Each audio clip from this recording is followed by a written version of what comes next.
Hey everybody, today we're in a Lexus IS. We're going to be showing you how to install the ProClip angled mount number 855895. Before we get started, there are a couple things we want to mention. First of all, this mount does use some double-sided tape. You can see it as this blue covering here.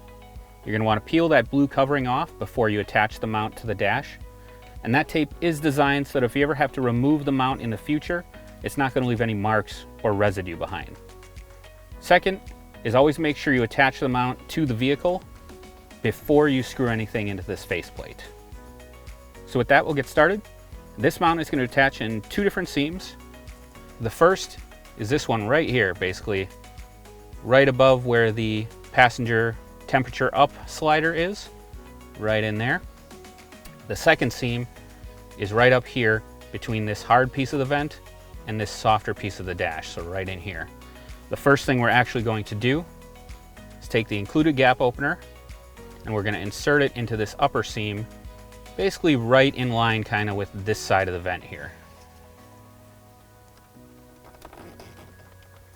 So now that seam's opened up for a later step. We're going to take the mount and this bottom edge we're going to insert into this seam, and we're going to make sure this right side of the mount is right up against the right side of the console here. So once that's inserted in, now we're going to place our fingers behind and under this top piece so that we can lift up and flex the mount a little bit to bring it up to this seam.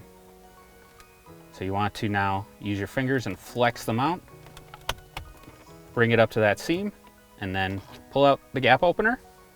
And now you have a nice solid mounting platform for a custom ProClip device holder. We hope this video has helped. Have a great day.